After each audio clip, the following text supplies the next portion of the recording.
2013년 전에는 뭐 자폐장애, 뭐 아스퍼거 장애, 레트 장애, 소화기 분개성 장애 뭐 이렇게 등등 다 나눠져 있었는데 2013년에 이제 하나의 진단명인 자폐 스펙트럼 장애로 통합이 되었습니다. 이제 영화나 드라마에서처럼 엄청 천재적인 수준은 좀 극히 드물고 다른 본인이 가진 그런 뭐 인지적인, 사회적인 능력에 비해서 좀 뛰어나긴 하지만 자폐 스펙트럼 장애가 없는 사람과 비슷한 수준인 경우가 사실은 더 많습니다.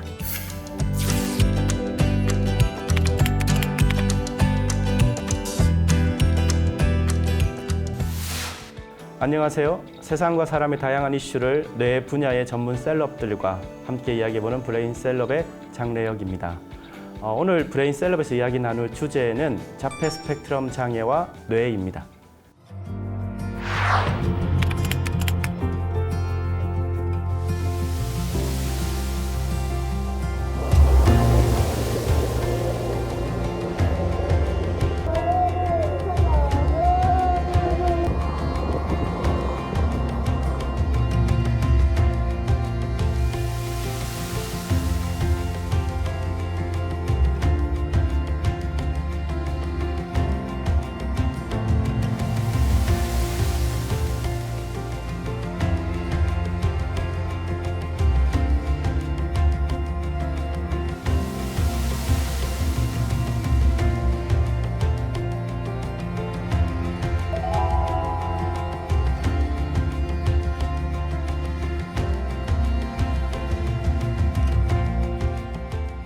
네, 오늘 1부에서 함께 하실 브레인 셀럽은 유튜브 채널 정신과 의사의 TMI를 운영하고 계신 정신과 전문의 지미나 선생님 모셨습니다. 안녕하세요. 네, 안녕하세요. 요즘 정말 화제 드라마 아닙니까? 네, 네, 인기리에 방영되고 있는 이상한 변호사 우영우. 네, 맞습니다. 기러기 토마토 스위스 역삼역. 네. 이 우영우가 가진 자폐 스펙트럼 장애에 대한 관심도가 사실 굉장히 뜨거운데 이 정확한 병명이 자폐 스펙트럼 이렇게 된 거는 얼마 되지 않았다고요? 아, 네. 사실 이제 정확한 병명은 자폐 스펙트럼 장애고 이번 드라마를 통해서 많은 분들께 좀 알려지게 된 것 같은데요. 사실 2013년 전에는 뭐 자폐 장애, 뭐 아스퍼거 장애, 레트 장애, 소화기 분개성 장애 뭐 이렇게 등등 다 나눠져 있었는데 2013년에 이제 하나의 진단명인 자폐 스펙트럼 장애로 통합이 되었습니다. 그럼 이 자폐 스펙트럼 장애가 네. 정확하게 어떤 건가요? 아, 자폐 스펙트럼 장애란 이제 초기 아동기부터 사회적 의사소통과 상호작용에 지속적인 손상이 있으면서 제한된 관심사를 가지고 상동적 특성의 행동과 활동을 반복하는 그런 특성을 가지고 있는데요. 이 상동적이라는 것은 의미 없이 반복한다는 뜻입니다.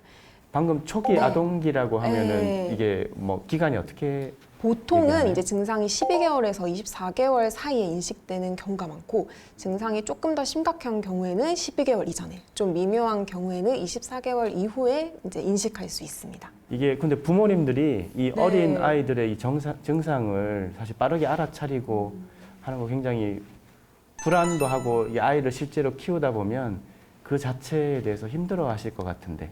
맞아요. 이게 좀 빨리 알아차리기가 좀 어려울 수가 있는데 그래도 이 자폐 스펙트럼 장애를 시사하는 몇 가지 징후들이 있습니다. 그게 어떤 게 있냐면 이제 24개월 이전에 눈 맞춤이 잘 되지 않는다거나 뭔가 이름을 불러도 반응하지 않는 이런 호명 반응이 없다거나 아니면 엄마가 이렇게 웃었는데 따라서 웃는 이런 사회적 미소를 짓지 않는다거나 아니면 이제 성인의 행동을 좀 따라하는 이런 모방 행동이 있는데 그런 게 없다거나 이제 제가 이렇게 했을 때 이렇게 바라보시는 네. 이런 합동 주시 반응이라고 하는데 합동 주시에 대한 반응이 없는 것들이 이제 위험 징후로 시사됩니다.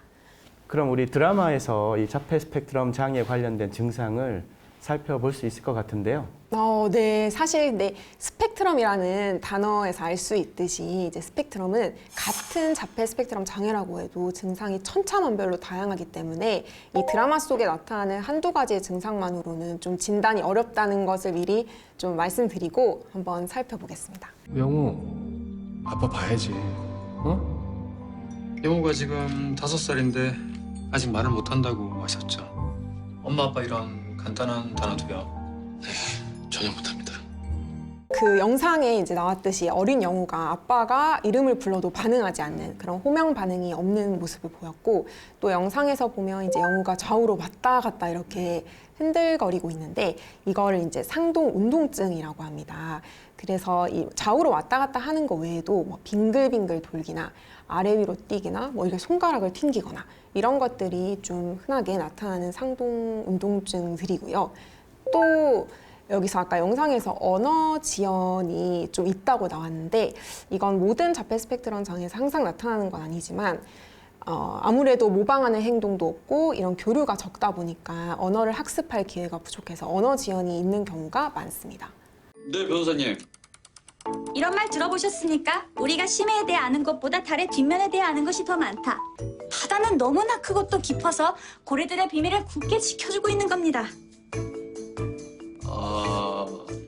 표면상으로는 뭔가를 말을 하고 있기는 하지만 사실 굉장히 좀 일방적이라는 그렇죠. 특징을 볼 네. 수 있습니다. 이 영상 다른 부분에서는 그 실제로 봐도 이준호의 그런 약간 듣기 힘들어하는 당황스러운 이런 반응을 잘 캐치하지를 못하고 자기의 관심사에 대해서만 계속해서 얘기하는 이런 일방적인 특징을 좀 가지고 있습니다.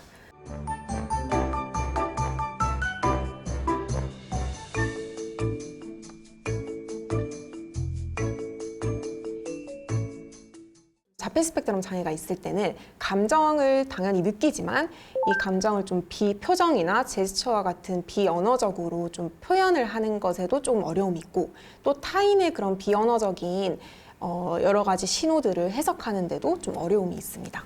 저는 저 부분을 굉장히 인상적으로 봤어요. 저게 조금 치료적인 네. 차원에서 반영이 된 그렇죠. 거라고 봐야 되나요? 맞아요. 아버지가 굉장히 열심히 이제 노력하셔서 마음 카드도 만들어주고 이제 표정을 좀 연습할 수 있게 해주신 것 같아요. 피고인은 살인미수 혐의로 기소. 피고인은 살인미수 혐의로 기소. 아 뭐야? 아니 왜 자꾸 아까부터 말을 따라해요?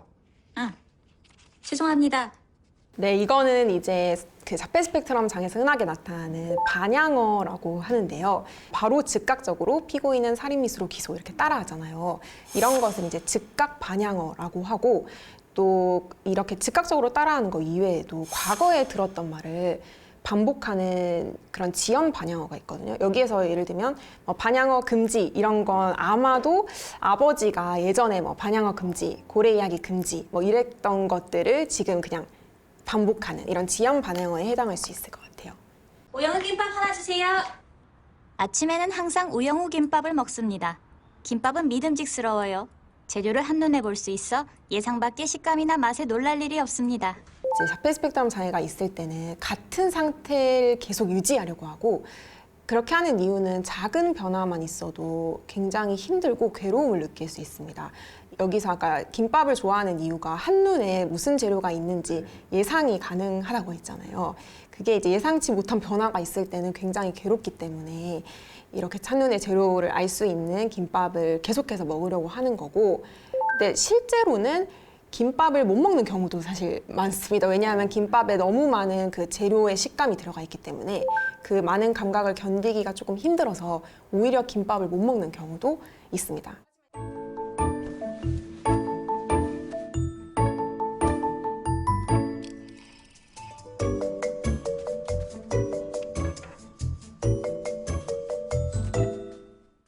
네, 이제 이 우영우의 엄청난 고래 사랑이 드러나는 네. 장면이었던 것 같은데요. 이제 여기 이 드라마에서는 우영우가 사실 이 고래의 뭐 외형, 서식지, 뭐 대변, 그냥 백과사전 수준으로 이렇게 알고 있잖아요. 그래서 관심을 가지는 강도가 굉장히 강하고, 이 드라마에서는 고래지만 실제로는 뭐 신호등, 뭐 엘리베이터, 좀 비사회적인 어떤 물건이 대상이 되는 경우도 많습니다.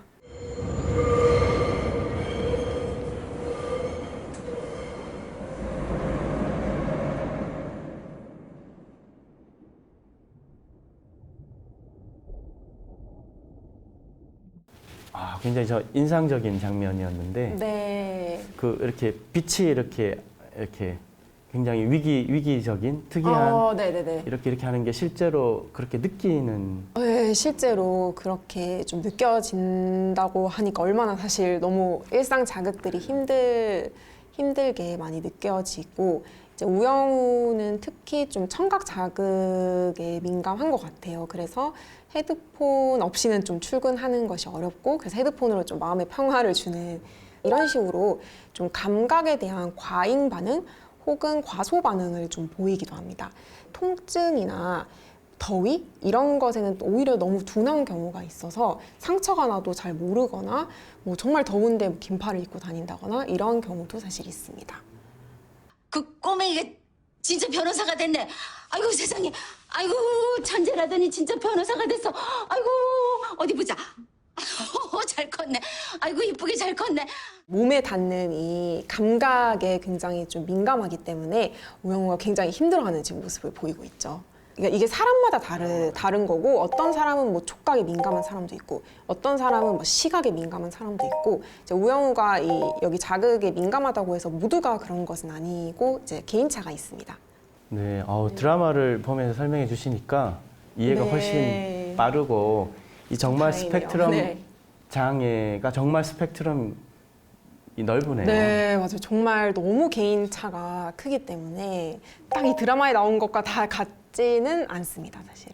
그럼 이 네. 스펙트럼 장애, 이 자폐 스펙트럼 장애의 발병 이 원인이 궁금해지는데 어떤 네. 건가요? 사실 이제 알려진 정확한 원인은 아직 없고, 현재로서는 이제 자폐 스펙트럼 장애는 선천적인 것으로 알려져 있고, 그 소위 이제 다른 사람의 어떤 심리, 의도 이런 것이 어떤 것인지 해석하는 사회적 뇌라는 이 소셜 브레인이라는 구조나 뭐 기능, 연결성 이런 것의 이상을 원인으로 보고 있고, 그러니까 이제 뇌 발달 과정의 이상이라는 뜻이고, 이 뇌 발달 과정의 이상은 주로 이제 유전적 원인이 핵심인 것으로 알려져 있습니다. 유전적이라는 게 꼭 이제 뭐 부모로부터 그대로 물려받았다라기보다는 이제 부모 양측의 유전자가 서로 이제 조합이 되면서 이때 다수의 유전자에서 변이가 나타나면서 발생이 된다는 그런 결과도 있습니다. 그 외에도 이제 주산기 감염이나 뭐 저체중아와 같은 이제 주산기 관련한 위험 요인, 그리고 또 고연령 임신도 많아지고 있고, 뭐 대기오염 물질이나 중금속과 같은 환경적인 영향도 좀 유전적인 영향과 상호작용해서 연관을 미친다고 알려져 있습니다. 네, 정확한 원인이 없다는 게 사실 네. 정답처럼 네, 들리는데, 그렇죠. 아직은. 근데 이게 이전보다 사실은 빈도가 증가한다 이런 얘기들이 계속 나오던데요. 네, 맞습니다. 실제로 그 통계 결과 중에 이제 미국 그 질병통제예방센터에서 2012년에는 이제 1000명당 13명이었는데 2018년도에는 1000명당 23명으로 좀 증가됐다는 결과가 있었고, 국내에서도 이제 7세에서 12세 아동을 대상으로 한 그런 그 연구 결과에서 2.64%가 자폐 스펙트럼 장애가 있다는 게 있었거든요. 그러니까 한 50명당 한 명이 사실 넘는 비율로 있다는 뜻이고, 이렇게 늘어난 원인에는 뭐 무엇보다 사회적 인식 변화로 조기 진단율이 높아진 게 좀 원인으로 제기되고 있습니다. 네, 사실 근데 우리가 드라마나 영화에서 만나는 이 자폐 스펙트럼 장애하면 뭐 이렇게 얘기하면 좀 그렇긴 하지만 굉장히 매력적으로 보이는 네, 요인들을 가지고 있거든요. 네. 근데 딱 떠올리면은 굉장히 천재적인, 뭔가 이렇게 남들과는 완전히 다른, 네. 이게 실제 현실은 근데 어떻다고 봐야 될까요? 뛰어난 정도가 이제 영화나 드라마에서처럼 엄청 천재적인 수준은 좀 극히 드물고, 다른 본인이 가진 그런 뭐 인지적인, 사회적인 뭐 이런 능력에 비해서 좀 뛰어나긴 하지만 그냥 자폐 스펙트럼 장애가 없는 사람과 비슷한 수준인 경우가 사실은 더 많습니다. 서번트 증후군이 사실 이제 영화나 드라마에서 자주 이제 나오는 주제인데, 이 서번트 증후군의 정확한 의미는 이제 본인이 가진 그런 언어적인, 지적인, 뭐 사회적인 이런 전반적인 기능 수준보다 어떤 영역이 유독 뛰어난 경우를 말합니다. 분야가 뭐 기억력, 뭐 계산, 뭐 미술, 음악, 뭐 공간 지각력 이렇게 다양한 영역에서 나타날 수 있고요. 실제로 이제 서번트 증후군은 한 50% 정도가 자폐 스펙트럼 장애가 있다고 좀 보고되고 있습니다.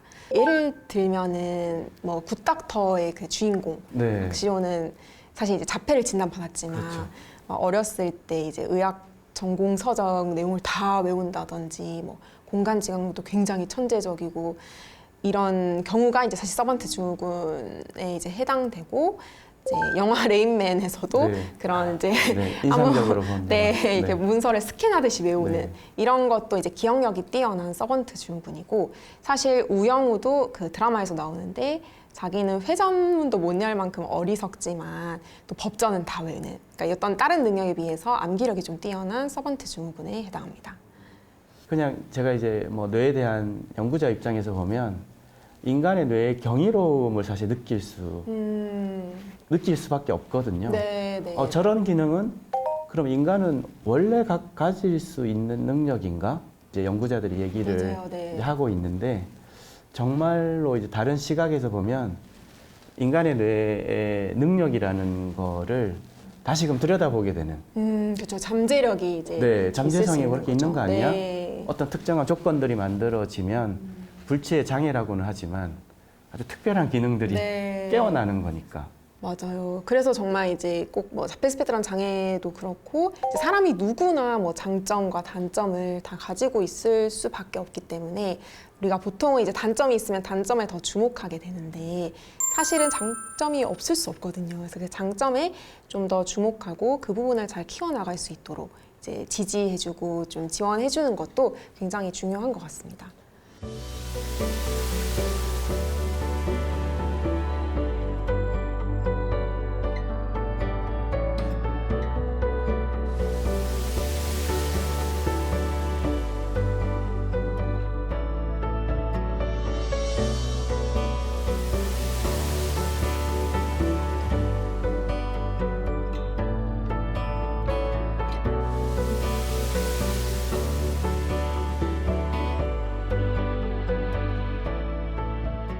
근데 그럼 자폐 스펙트럼 장애에도 사실 조기에 발견하면 이런 치료가 가능한지, 네. 가능하다면 치료 방법이 어떤지 궁금한데요. 전 자폐 스펙트럼 장애 치료에서 가장 중요한 것은 조기 발견과 이제 조기 중재이고요. 장기간에 걸쳐서 그 발달 주기에 따라서 좀 적절한 치료가 필요합니다.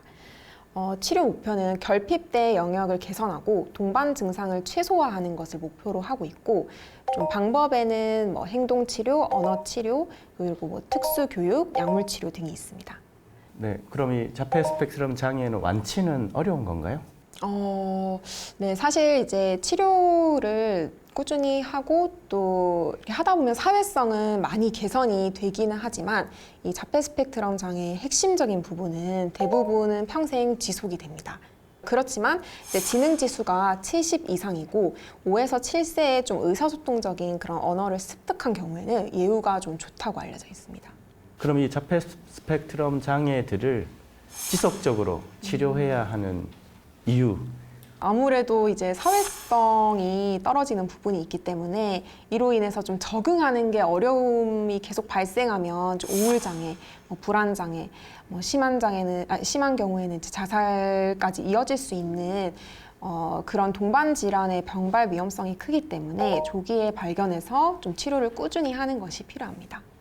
드라마 우영우에 봐도 이렇게 어릴 때 그 병원을 네. 처음 찾아갔을 때하고 네.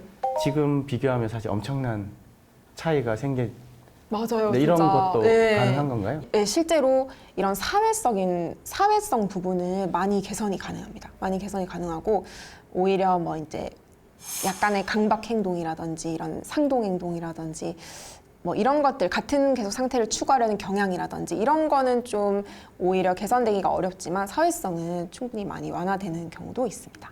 네, 그럼 마지막으로 네. 이 자폐 스펙트럼 장애를 가진 이 아이를 사실을 양육하는 부모님들 그리고 이 드라마에서도 그 주변의 사회 구성원들 네. 해주실 말씀이 있으실까요? 네, 네.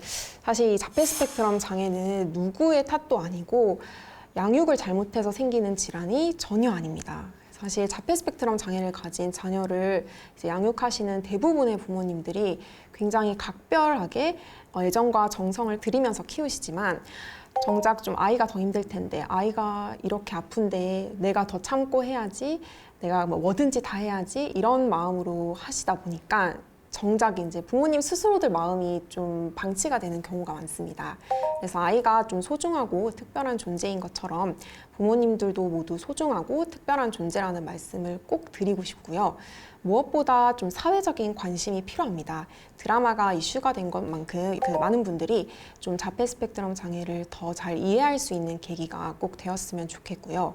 장애가 있든 없든 모두가 좀 사회 구성원의 한 사람으로서 자연스럽게 서로를 인정하면서 서로가 서로에게 좀 환한 봄날의 햇살이 될 수 있었으면 좋겠습니다. 네, 봄날의 햇살. 네. 드라마에서도 굉장히 인상 깊은 대사였는데요. 네, 1부에서는 자폐 스펙트럼 장애에 대한 의학적 정의와 증상, 치료 방법을 이야기해 봤는데요. 이 자폐 스펙트럼 장애가 조기에 그리고 생활 속에서 치료되기 위해서는 집, 그리고 학교, 또 생활이 정말 중요하다고 합니다. 그래서 2부에서는 대국교육대학교 특수통합교육과의 권택환 교수님과 함께 특수통합교육에 대해서 실제적인 얘기를 나눠보겠습니다. 네, 선생님 네. 오늘 함께해 주셔서 감사합니다. 네, 감사합니다.